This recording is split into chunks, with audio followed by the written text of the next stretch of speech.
Is that it rolling? Yeah.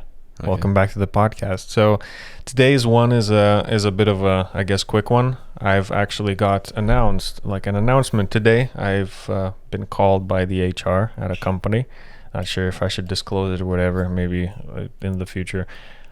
I am getting offered a full-time job, and I guess I wanted to talk a bit about it today and kind of get your opinion and What's maybe the feeling? in general. Yeah, and maybe talk about the feeling itself. It's like, I don't know, man. It feels kind of weird, but it's like, it's good because, you kind of feel uncertainty when you don't know where you're going to go after uni. Right. And it's kind of like, as much as my goal would eventually be, maybe like build something myself, some sort of a little business or whatever that is, right?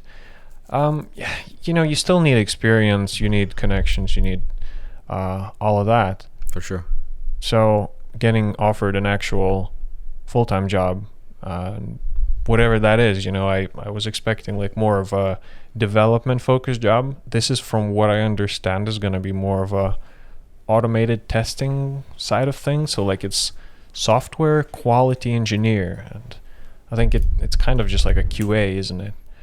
But I'm just hoping that the software that we will be developing, I don't know if that's honestly, it's my first job, right? Like an actual full-time job, so I have no idea how it's all going to go. All I know is that I'm hopefully not going to be dealing with like, bug report. I don't know what, because I always thought QAs are the guys like almost at a call center, It's like someone who all he does is like deals with bug reports by the public who have been using a software. Like I'm usually assigned some sort of a Lithuanian QA guy somehow. And Right. when I report a bug for Unity, Right. I just like, oh, this name is Lithuanian. It's like, even though we converse in English and like exchange the solutions and all that, it's just like a Lithuanian name. And I'm like, oh, okay. So it seems like they have QA people. But those QA people, even though they are knowledgeable in the software, I would imagine they are dealing more with taking the bug reports from developers like me and, I don't know, passing them on higher. And developers as in customers in this case of the product. Yeah, as in like developers, yeah, like in that sense, because the Unity is like a platform to aid those developers. So like, yeah, a customer files a bug report because they found something, and then that QA person deals with it and then takes it up to the actual software engineers in the company to fix it, I guess. So I am hoping that it's not what I'll be doing. I've Okay. heard that I'll be writing automated testing things for like the platform itself. Which, yeah, that sounds pretty nifty. Yeah, like, I don't know, dude. Honestly, I don't know what to expect, so maybe that would be interesting to like do an update when this actually happens, because like, the employment starts like June or whatever, so I'll still have like quite some time. It'll be interesting to hear and have the two perspectives, because I'm probably going to be continuing my journey of doing my own thing for a while. So it will be really interesting to see how we're both thinking differently about what's going on. Yeah, like for sure, Whole life. because man, it's so different, right? When I was in a call with an HR person today, and when they're explaining all the benefits, which is like you can all the dentals and like the medical benefits, like usually you would get, and like the pensions, and supposedly this company covers like twice what you pay in, so it's like into the funds that you pay, like if you pay 2% of your salary, the company will cover like extra 4% because that's twice or whatever. Yeah, so I was like, okay, yeah, sounds like cool, but I've never had like a full-time job, so I don't know what to expect. But the main thing that kind of taken me off guard and like more of like gave me a reality check was, and you're gonna have like 30 or so like annual leave, all holidays and stuff. I was like, oh wait, yeah, that's true, because it's a full-time job, isn't it? Like there's no more freedom anymore. Well, As 30, if, right?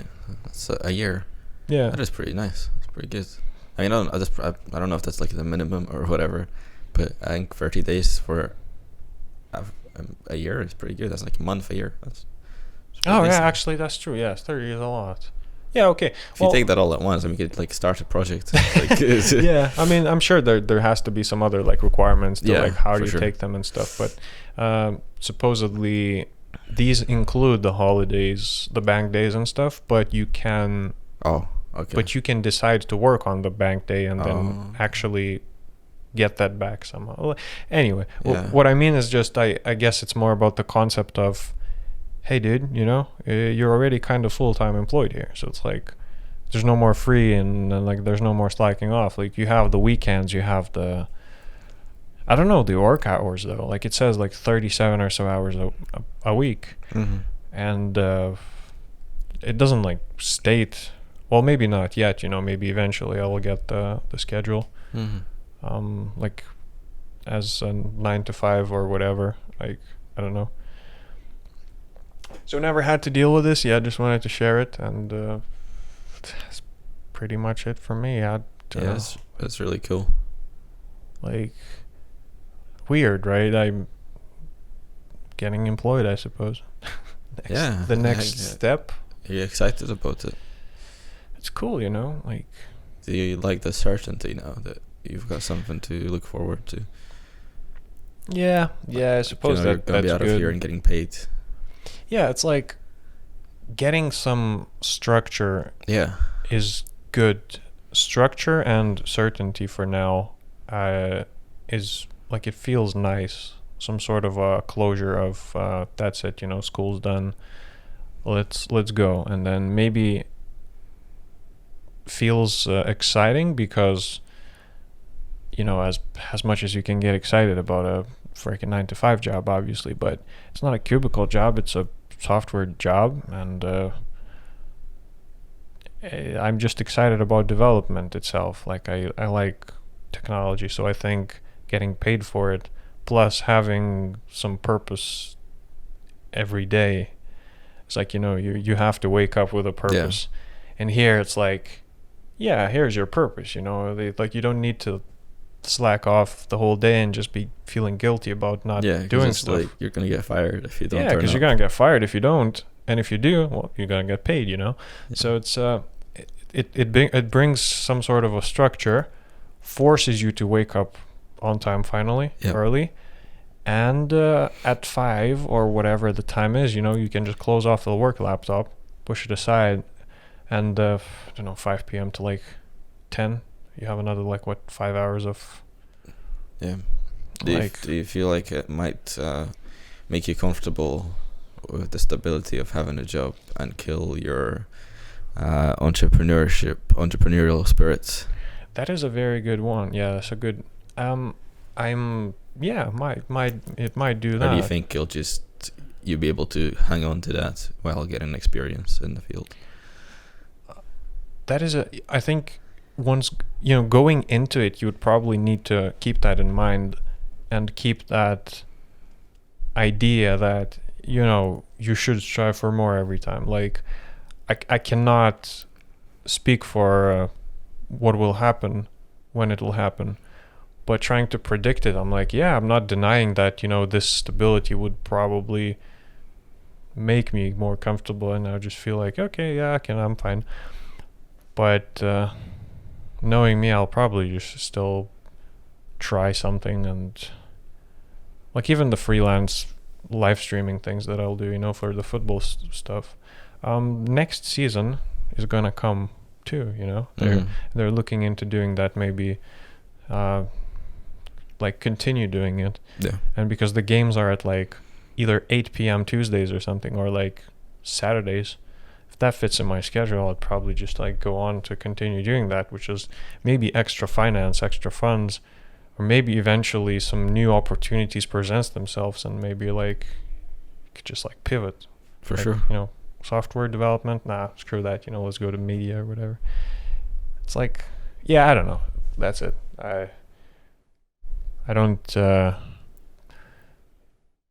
know how it's gonna go. Yeah. Obviously, but I just feel like it's kind of exciting. I think you'll probably develop some skills which you can even expect to develop now. I couldn't imagine them as being like, what could I learn in this QA job, right? And then you come out of it and you're like, oh, I learned this. It's like, yeah. I think obviously you'll always learn something, so that's good. Yeah, I mean, and at the same time, you know, they say that this is a project, like it's a project that we will be working on. Yeah. Which, from like you yourself know from university, when we were taught agile and projects, we know that a project has an end date. Mm-hmm. And the end date for a project means, you know, there's something new coming up. Yeah. And you are maybe gonna get assigned to something else. You're gonna get reconsidered. You know, you can probably, you know, that's what I was told by HR too. You know, you just get in there and then you can be like, sure, you know, officially I'm QA, but like if you want to develop something, just, you know, go ahead, talk to your leads and stuff. And so it's like it probably just sounds from the outsider's perspective for me too, like right now just sounds like, oh well, QA, sure, okay, but most likely it's more flexible. Yeah, I mean, it'll be interesting to hear in the future podcasts. Yeah, like how it develops and stuff. Because you don't hear about it a lot. I mean, you hear about people from like big companies, FANG companies, talk about what's going on, like what their job is like. It'll be interesting to hear from somebody that you know of how being in a company like that works. Yeah. Instead of, you know, how you might hear from Tech Lead on YouTube. Oh, I was gonna mention him just now. Yeah, like you hear people at all these like very high paid and high level jobs and like at like huge FANG companies and stuff, but then yeah, I don't know what it's gonna be like. It'll be interesting to see how it actually develops, and I'm keen on sharing all this information, you know, as much as I can share. Like I've barely just started reading the employment contracts and all the NDAs and other stuff. So we'll see how much we can talk about our journey. It'll be interesting. First employment and hooray, I guess. X whatever the company is. Yeah. Anyway. So other than that, do you have anything, or do we just like be happy about for this episode, just like celebrate the employment and yeah, exciting. Yeah, best of luck going forward with that. Well, appreciate it. I guess will be interesting to hear how your life will go. Like we can do a little teaser. Mm-hmm. I'm thinking of once I'm out of this flat that I live in right now, spend the summer hammocking in the wild. Holy. Yeah, because that's what I heard. You told me this before the cast, and I'm like, wait a minute, that sounds like exotic, and then would be interesting to hear this. I don't know if I could... it's a little teaser. Just a teaser. If I could do it myself, but... yeah, well, I guess whatever happens, something will happen. Oh, I think I like the saying. Whatever happens, something will happen. No, it doesn't make sense. Whatever happens will happen. Yeah. Whatever happens... well, something will... yeah, I think it's okay. Whatever happens, something will come out of it all. So sure. I think that's good. That's how we're going to end it for today. It's been a pleasure talking to you, Oscar. You as well, Marius. And thank y'all for listening. Catch you next week. Goodbye.